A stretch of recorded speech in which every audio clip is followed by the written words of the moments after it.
Amelanchier canadensis. Alors si j'insiste sur le canadensis, c'est parce que dans le genre Amelanchier, c'est très difficile de distinguer toutes les espèces qu'il y a et qui sont en fait très très similaires. C'est-à-dire qu'elles ont toutes une fleur blanche issue des rosacées. Alors elles peuvent avoir une teinte un petit peu plus rosée, un petit peu plus crème. Il peut y avoir une petite nuance, mais en règle générale, c'est quand même ce blanc pur qui les caractérise. Et surtout, la feuille vient en même temps que la fleur. Donc on est juste à voir les balbutiements des feuilles et il est très difficile de distinguer encore la variété par la feuille à ce stade-là. Donc en fait, une des raisons qui peut nous permettre de distinguer le canadensis du lamarquis ou des autres variétés, ça va être la fleur qui, elle, est érigée.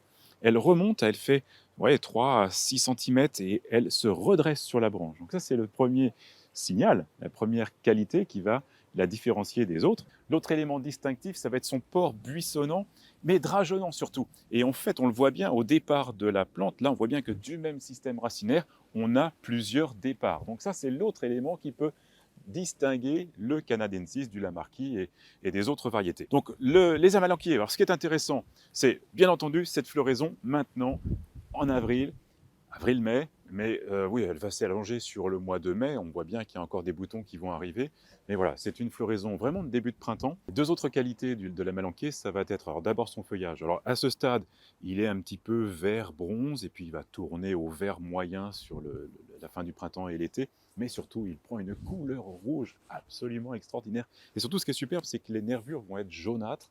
Donc, vous allez avoir un petit peu un côté bicolore là, quand arrivera le mois d'octobre, mois de novembre. Vraiment extraordinaire. Vraiment, c'est une plante, quand vous passez à côté, vous pouvez avoir que votre regard qui se tourne pour admirer cette couleur vraiment automnale. Donc voilà, la fleur, c'est intéressant, le feuillage est intéressant, et troisième qualité, en fait, c'est qu'après la fleur, vous allez avoir une baie qui va se former naturellement, et puis au mois d'août, les fruits qui vont être bleu-noir, donc c'est aussi très joli, et quand les reflets, quand le soleil est dessus, ça donne des nuances qui sont assez sympathiques. Alors, un fruit qui est vraiment très apprécié des oiseaux, mais également qui est comestible pour nous. Il suffit de le cuire et vous pouvez le consommer.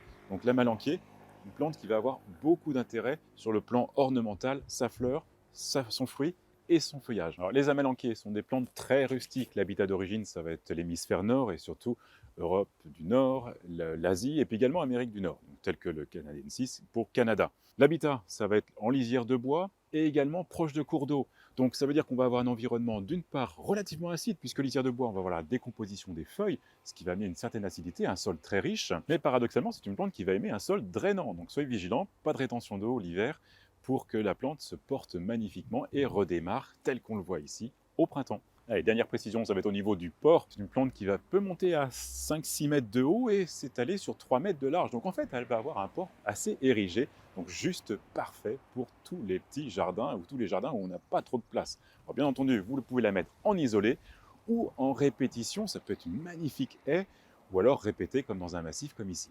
Voilà, Amelanchier canadensis, j'en ai bien.